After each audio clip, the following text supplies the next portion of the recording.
All right, let's talk about something a lot of us have probably felt.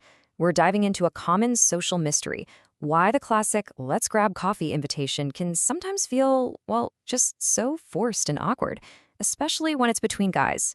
Let's get right into it. I mean, you've been there, right? Staring across a tiny table, desperately trying to keep a conversation going. Maybe even glancing at the clock? If that sounds familiar, trust me, you are not alone. It's this weird disconnect, and it can be so frustrating, especially when all you really want to do is, connect with your friend. But here's the good news: it's not you. It's not a sign your friendship is falling apart. The problem isn't the people involved, it's the whole setup. And the reason it feels so off is actually wired deep, deep down into our biology. So it turns out there are basically two fundamental ways we human beings connect with each other. And understanding this difference, it's the absolute key to unlocking those deeper, more natural, less awkward friendships. Okay, let's break this down. On one side, you've got face-to-face bonding. This is what we usually think of when we imagine a deep conversation, right? Lots of eye contact, talking about feelings. This style is often, though not always, associated with how women connect. But then you have the other side, shoulder to shoulder. This is totally different. The focus isn't on each other, it's on a shared activity, something you're both looking at, what some people call a third object. And this is overwhelmingly the way guys tend to bond. So why the big difference? Is it just a preference? Nope. It actually goes way deeper.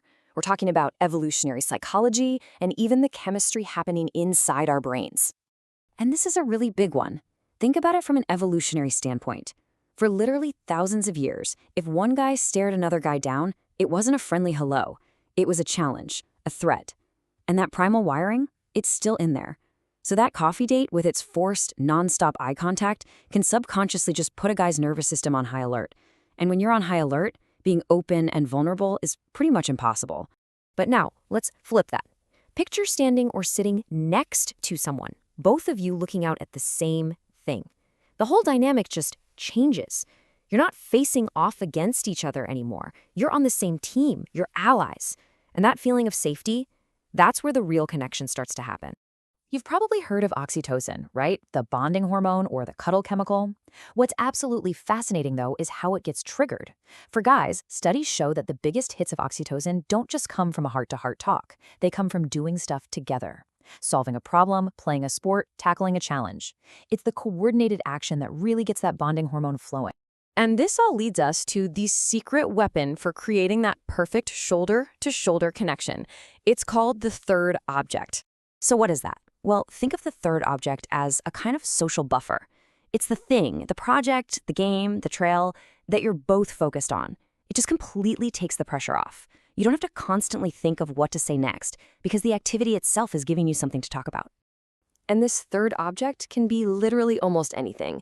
It could be the trail you're hiking, the screen in a video game, a campfire you're staring into, or even a car engine you're trying to fix. The point is, the act of doing something together is what creates that perfect low-pressure space for connection to actually happen. And here is the absolute secret sauce. The goal isn't to force a deep conversation while you're working on the project. The goal is the project itself. The real, meaningful talks, about life, work, whatever, they just happen. They pop up naturally as a kind of side effect. It happens in those little moments, in the pauses, in the margins of whatever it is you're doing. Okay, so the theory makes sense, but how do we actually put this into practice? Let's talk about a simple, straightforward game plan. It's honestly this simple. Step 1, just ditch the phrase, "let's catch up." It sounds too much like an interview.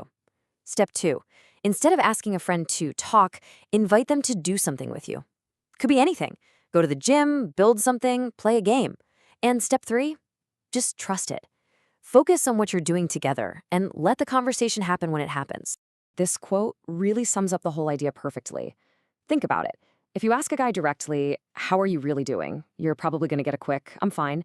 But if you go for a run with him, when you're moving side by side, the real answers just have a way of coming out all on their own. And here's a little pro tip.